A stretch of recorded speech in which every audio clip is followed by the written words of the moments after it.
Hello everyone, it's Jen, and today I am so excited to show you how to create what I think is a pretty fantastic Father's Day gift. Maybe not a gift, but like a Father's Day recognition. So I am using my iColor white toner printer today, and I'm trying something brand new that I've never tried before. Today I am going to use the rasterization feature in the RIP software, the Pro Essentials RIP software. And I'm actually excited about that. It's supposed to help with like the longevity of shirts and stuff, and we'll get into that a little bit more. But this is what we're going to make today. So I'm going to show you how I used Canva to begin with to take multiple photos and put it on, like create one image with it. And then I will show you how to take that image from Canva, put it into the Pro Essentials RIP software, and then we will use the rasterization tool to make it so that the print is just going to last longer. So as you can see, I took multiple photos. We've got 1, 2, 3, 4, 5, 6, 7, 8 different photos in this. And what I'm doing is I reached out to my kids and I was like, if I make shirts and I sent them the design, that look like this, are you all willing to wear them on Father's Day? And every one of them was so excited about it. They're like, yes, 100% we'll do it. So that is our plan. And so like I said, it's not really a Father's Day gift because we're not giving it to him, but just recognition for the fact that he is everybody's favorite guy. So let's jump in. We're gonna look at the supplies that we're going to use today. But before we do that, we're gonna jump into Canva and I will show you how I created the design. And just to be clear, like, I am using my white toner printer today because I have some kids that don't like white shirts. They're just not a big fan of them. And so this type of design on a dark shirt, you can't do sublimation with that. If you don't have a white toner printer and you're interested in creating something like this to use with your sublimation printer to put on a white or very light colored shirt, the creation in Canva, like that setup portion, will be the same regardless of if you're using a white toner printer or a sublimation printer. I am using my white toner printer today, and as you can see, it works really well on black t-shirts. And yeah, let's jump in. All right, so here we are in Canva, and I just went ahead and clicked on create a design, and you want to create your design to match whatever size blank that you're using. So you can go to custom size, or you can use, they have a lot of different options in here for standard sized things. So like I could just search A4 and you can see we've got different options here. So we've got A4 landscape, that's what I want. And now I'm going to show you just quickly how I used the images that I'm using. Your design is obviously going to differ based on how many photos you have, what those photos look like. It will be different. So click over here on the side. We're going to go ahead and click uploads. And then you can see that I already have designs uploaded or images uploaded. So I'm just going to go ahead and click on them. And then what I'm going to do is up here. So I am using features in Canva that are part of your subscription, the premium subscription. So I'm using the background remover tool because I think it is really good in Canva. So we've got this design or this image here, and you can see it just removes it. And then we can go ahead and grab our next image and we can click on the background remover. You can see like it's just very quick. It does a good job. It doesn't typically leave like a bunch of extra room. I feel like it works really, really well. That's why I like it so much. Then we'll go ahead and click on this one and do background remover. So in any photo, like all of my photos, you can see, I feel like the subject is very kind of like front and center or very obviously different from the background around them, which does make it easier for the background remover. So, but like these ones are both pretty bright. This one's a little bit darker. So I'm going to go ahead, click on it, come over here to edit, and then come to the adjust tool here. And then I'm just going to brighten it up a little bit. So you can just like brighten it up. You can mess with the contrast and stuff, whatever you want to do there. but you will, I mean, they're not all going to be the exact same because they're obviously different, but you will want to mess with your images so that they're all kind of the similar brightness. So you don't have sections that are like really dark and then other sections that aren't as dark. And then we can just keep playing with this. If you have a problem like reaching your image when it comes time to move things around, if you know, like I know that I'm going to want this one here in this corner, so you can right click and then lock the position. And now when I move stuff around, I don't have to worry about it trying to grab that image. So that's just a tip, but really until you have all of your images, you know, on here that you want, you may not know like where you want them or what layer you want them in. But I'm just going to go ahead and keep doing this, and then we can move on to the arranging them, and then I'll show you how to save it so you can download it for printing. Okay, so now I have my design set up the way that I want it. You can see I've moved things around so that I filled in kind of most of the open area behind, but you know, you can move things around as you want. However, I was worried in this area here, like this white space, if I tried to add any more, that it might just kind of look like floating heads in places. And so I chose to not add any more in those. And then it won't have a background, so it'll just be the images. So I don't feel like it will look weird. Like you'll just have, you know, like this bottom part will be kind of like lines, but then the top will just not have a background to it. And I think that'll be great. So you cannot print directly from Canva. So what I'm going to do is I'm going to come over here to share and then click download here. And I am going to download it as a PNG, and I want my background to be transparent. So once I do that, then I can click download. And oh, you do want to name it first. So you can name it whatever you want it to be named, but I want it to have a transparent background, and then I'll just click download and it will go ahead and download it to my computer. And now we can open it in the ProRIP Essentials. Here we are in the iColor ProRIP Essentials, and I'm just going to come up here and find my design on my computer. So just depending on where you save it on your computer, you can just go ahead and locate it there. And then as you saw, as soon as it came on, it automatically mirrored the design. That's because I already have things set up for overprint. So you can see here on the side that it's set up for overprint, and I'm using the 2-step paper. And so that is, those settings and stuff are what make it so it automatically mirrors. And we do want our design mirrored, so that is great.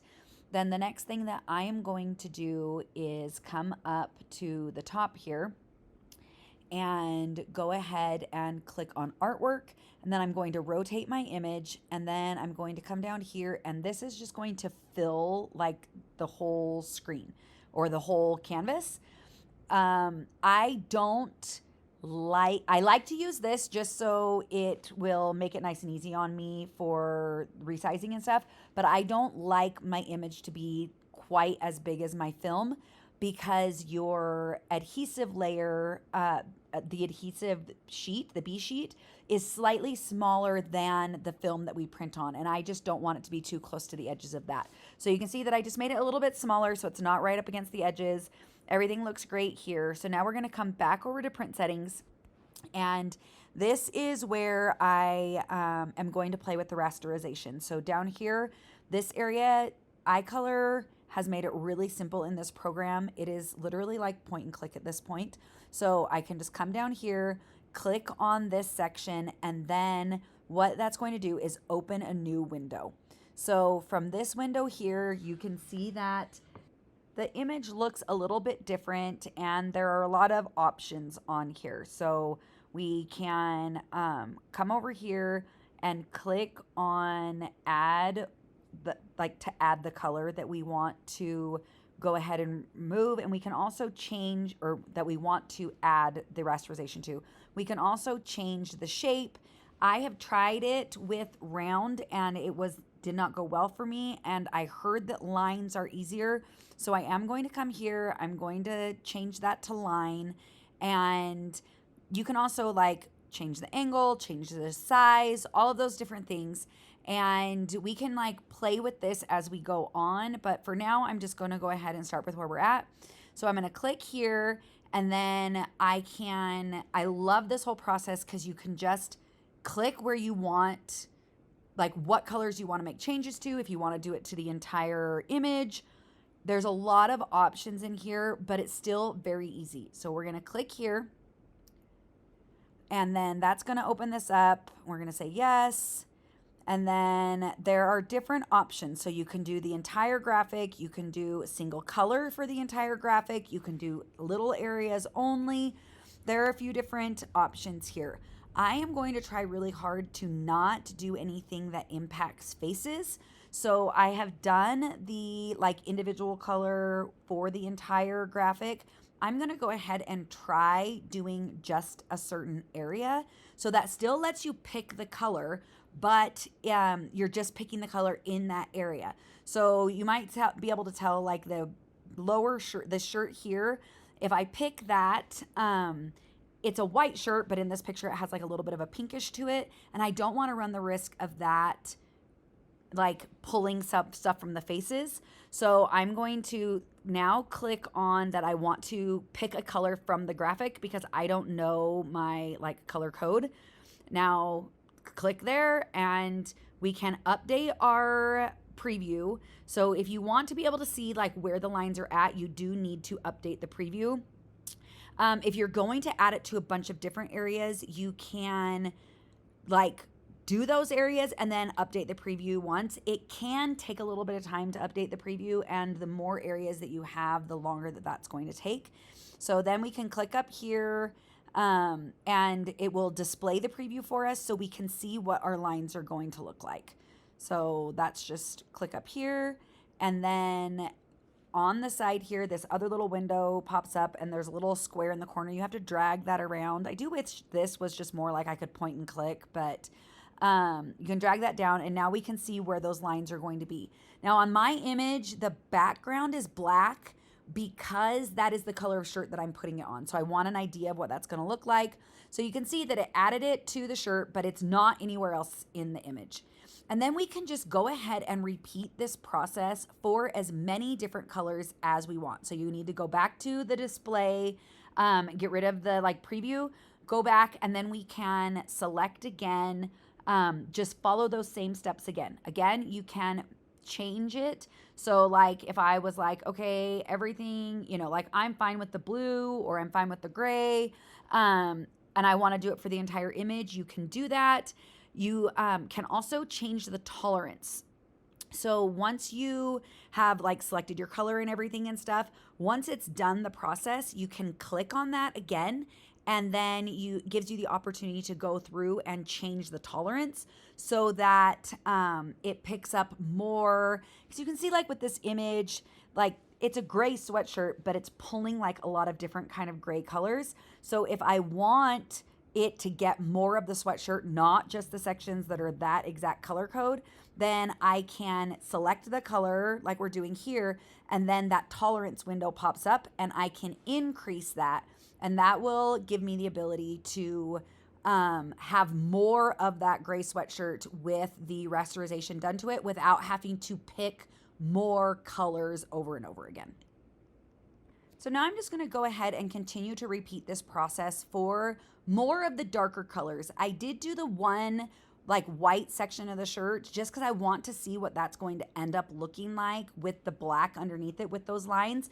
But for the most part, I want to add rasterization to the darker colors. So I'm going to go ahead and do the blue, the dark green on the one shirt, the grays on the different shirts. And we're just going to go ahead and do that. And then we'll come back and see what that preview looks like. All right, now that I have all of my areas selected, I went ahead and did the update the preview. Again, this can take a minute depending on how much you updated or made changes to. So now I can click on display and we can go through and drag through and you can see what everything looks like. I did go through and make my lines smaller. I think originally they were set at like a 14. Mine, I have changed now down to a 5, and you can do that by either changing it at the beginning or clicking on each individual color and changing it to what you want. I will say that I think this looks really good. It is kind of hard to tell on the darker colors, probably because I have that black background, but it's like sometimes you can see like those lines pop up. They are there. It just doesn't really show the greatest when you're hovering over them unless you're like moving it around. And then that works really well. So now I want to click save and edit. You want to make sure that you save your changes, and then we are ready to print. I have everything set up in my print settings to go ahead and print on the film. So now all I have to do is come up and click on the printer at the top. And I do want to say that it does not change this image. So this preview will not change. You won't see the lines in it. So I kind of like looked around and stuff to see if I saw it anywhere. I don't see it anywhere. So you can just go ahead and proceed. And here is our print coming out of the printer, and it looks really good. Let's look at the supplies that we are going to use today. I have my heat press here. I have a sheet of butcher paper. I have a lint roller. I have a t-shirt. I'm using a black, just 100% cotton t-shirt.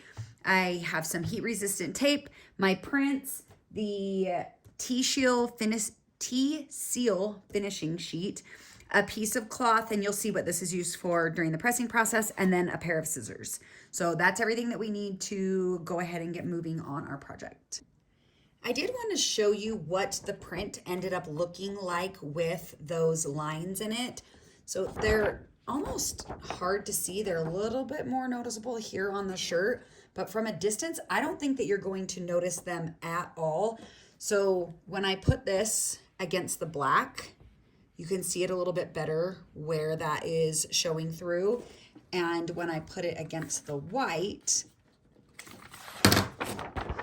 you can see it a little bit better on those darker colors, like what that's gonna look like. It doesn't obviously show up on the white, but you can see it a little bit here on the darker colors. So that'll give you kind of an idea of what it's going to look like. So since I'm putting it on a black shirt, this is what we would expect it to look like when it's finished, obviously minus the glossiness. This is another example that I tried with the dots in it.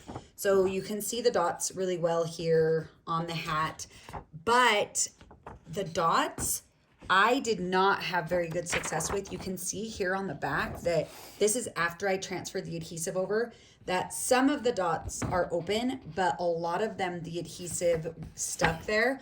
So this is just a good example of starting easier. Everything that I've heard and been told is that like when it comes to rasterization, you really have to have like the marrying process down to a science.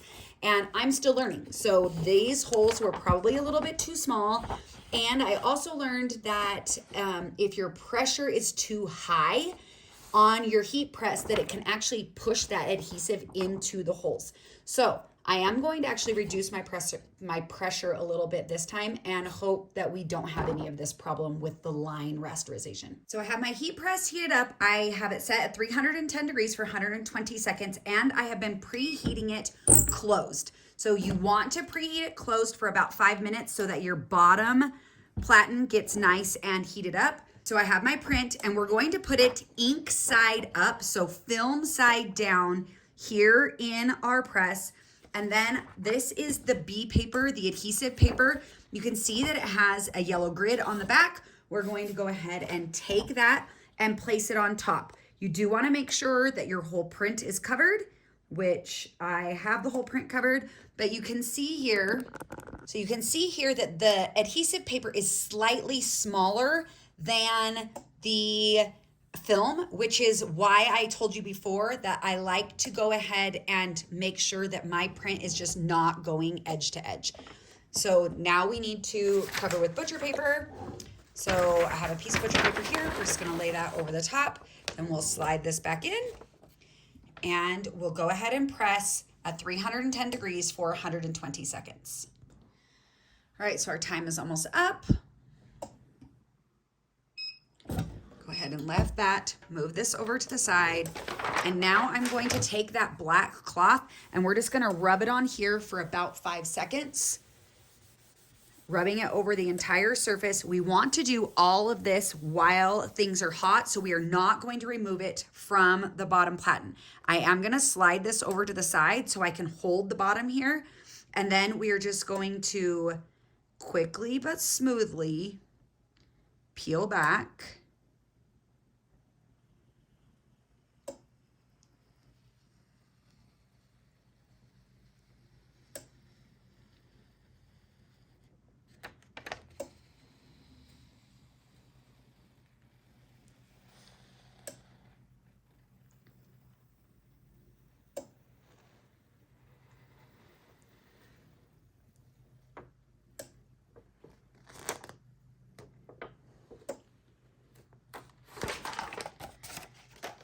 Okay, so now we have our print, and you can see, we can see through.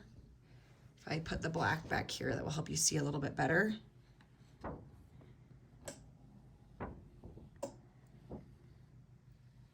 So I think things are looking pretty good here. So for the next step, we're gonna go ahead and pre-press our shirt. So I'm just gonna slide it in there, press for a few seconds. So the pre-press allows us to remove any moisture and wrinkles. Looks like we had a fold on the back of that there, but that'll be fine. Now I'm just going to lint roll, make sure I don't have any dirt, dust, hair, anything like that that's going to get behind the print on my shirt. And now we just want to locate our design on the shirt. Actually, I jumped ahead a step. So before we locate our design, we do want to trim, just quickly trim the edges. So the adhesive paper I showed you is a little bit smaller than our film, which means you can get like an adhesive line along the edge when you pull everything off, just where it transfers there. And that will show up on your blank, and we don't want that. So we are going to just trim this away all the way around.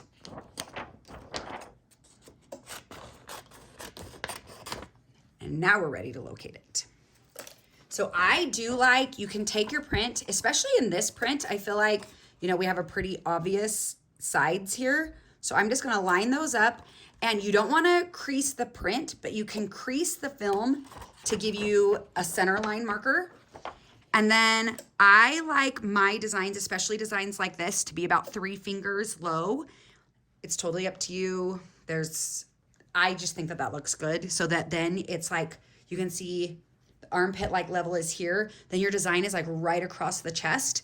And it's not too high, it's not too low. So that's how I like it. And then you can eyeball it, you can go ahead and measure, but you just want to get your design located where you want it. Okay, I have moved this around. I have it located where I want it on the shirt, and I've secured it in place with a couple of pieces of heat-resistant tape. So now we do want to cover it again with butcher paper. So now we're ready to press again. This time we're gonna press at 310 degrees again, but this time it's only for 30 seconds.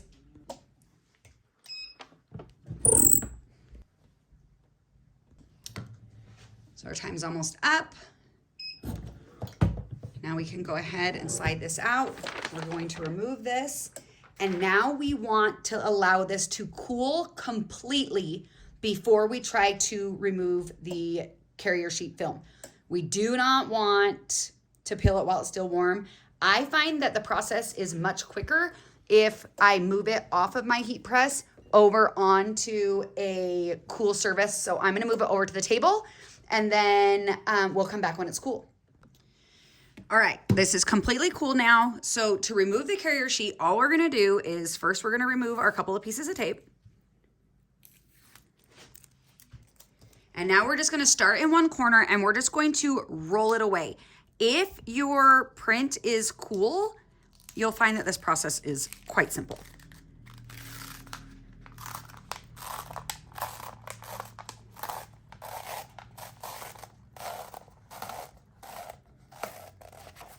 If your print is warm at all still, then you'll probably find that it doesn't remove as easily. Okay, so now we need to do the post press. You can probably see this is very, very, very shiny. It like feels like plastic at this point. So now we're gonna do our post press, and for that we use the T-Seal finishing sheet, and it's really hard to see on here, but there's kind of like a rubbery side and a smooth side. It is very obvious when you are using it, like when you can touch it, what side is what, and then we're going to place that face down. I am waiting for my heat press to cool down to 250 degrees, and then we'll go ahead and do that. I did want to show you, there's this like little line here.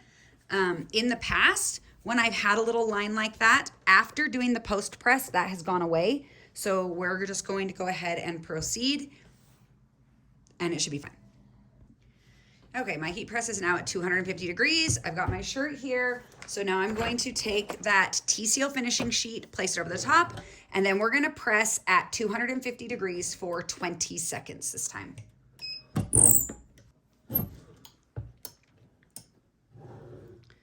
So we're gonna let this sit for a few seconds, about 10 seconds. And now we can go ahead and remove this, and you can see that this is not shiny at all anymore. We do want to give it just like a little stretch each way.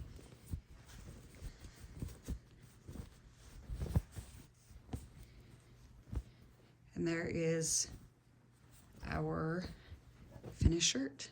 And it looks really good. There is still like a faint line right along here.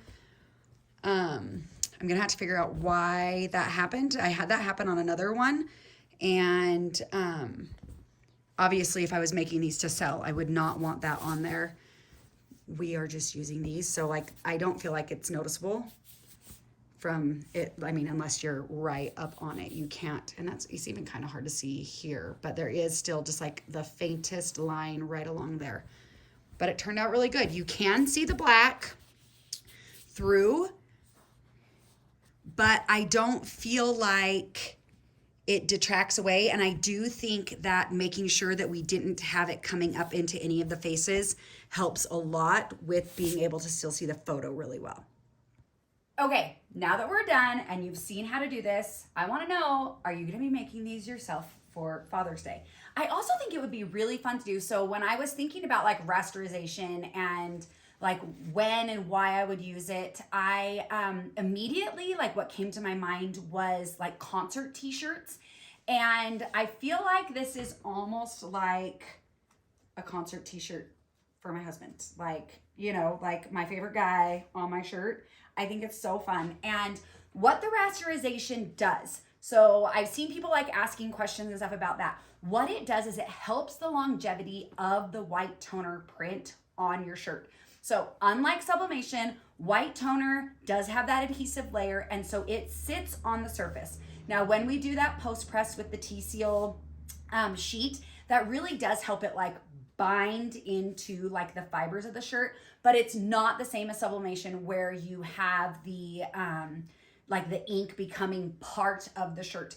So by having those little breaks in the print, so as you can see, this is a lot of ink if I didn't have those rasterization lines, but because I have those in there, that will allow, like during the washing process, that will allow the water to flow through the fabric. And what it also does is it allows for more stretch. I have not attempted to do like a white toner print on like a fitted, you know, like really kind of tight fitted shirt, but what if you were to do something like that, you would want it to have stretch. And so by adding those lines and stuff, when, you know, we stretch the print, what's going to happen is there's some room in those breaks to allow for that to stretch. So I am obviously brand new to this rasterization process. I feel like the lines, I showed you earlier my print that I did with the holes and how like the holes just filled with the adhesive. I was not successful with this process, but I feel like it worked much better with the lines. So if you're new, I would definitely suggest trying the lines instead of the holes. And I feel like with so many of the projects that I've done with my white toner prints that you want that nice, firm, kind of heavier pressure. And to prevent the adhesive from pushing into those fine lines, lessening the pressure really did help. I felt like from doing the holes to the lines, I lessened the pressure and I feel like it worked better. And then you really want to make sure you do not want to skip any of the steps. So make sure you're preheating that bottom platen of your heat press for 5 minutes. And I, just to be on the safe side, made sure that my printer was up to temperature and then did 5 minutes. You may not need to do that. I was just trying to eliminate what may be like issues down the road or like farther in the project. And so I went ahead and did that. And then the other thing that I would say is it's always important to make sure that you're keeping your print down on that bottom platen when you're removing your adhesive sheet. I would say it's even more important to keep everything warm, hot really, when you're working with rasterization. So on this is the first project I tried to, so this was the first print that I did with the white toner rasterization with the dots. And I felt like my holes were filled in with the adhesive, and I also felt like maybe like I had made the holes too small, and that was why I ran into that problem. So I made the holes larger and then tried it again, and I ended up with this. And even though I made the holes larger and I thought like the print looked really good, after I pressed it, most of the holes were filled in with white. And that was from too much pressure on the heat press. And then I think I was so worried about like tearing the print or whatever when I was pulling back that adhesive sheet that I went really slow, and that allowed things to cool down a little bit. So this time I did the lines, which I think made it a little bit easier, but I also feel like having done this a couple of times, I was like, okay, I feel like I know what I need to do. And so I made sure to like keep it stuck down well, and then I wasn't fast, but I was quicker about removing that, the carrier sheet for the adhesive sheet. And then we just ended up with a significant difference. So from here to here, like I'm sure you can see how like I didn't do any rasterization in the hat, but on the shirt, there's so much white here, and here you're just getting the black of the shirt through. And when I was making these was that I wanted to rasterize the darker colors because I felt like it would be less obvious. And even in his white shirt doing the lines, I feel like you don't even hardly see them. Like they're definitely there, but they don't change. It doesn't look like he's wearing a striped shirt. So I hope that my like trial and error through this process helps answer maybe some questions that you've had about doing a white toner print with that rasterization feature. I really liked that in the ProRIP Essentials, it was so easy. I don't have a lot of like design experience, and so I haven't, messed around with anything like this for other projects. And I loved, it was literally like point and click. I want to do this color. I want it to be this size. And it was pretty simple to just go through the process and add rasterization where I wanted it. I am going to try another project that doesn't have faces, that's like a different type of design, and go ahead and do the rasterization on the entire thing just to see what it looks like. But for our first project, I feel like this turned out really good after I tried a couple of different things, and I feel like I learned a lot. So if you have any questions about the white toner printer, about creating a design like this, or about how to use rasterization, please feel free to drop down into the comments and ask away. I'm happy to answer those for you. Have a great rest of your day. And if you haven't already, I would love for you to subscribe to my channel, like this video. Thank you so much. Bye.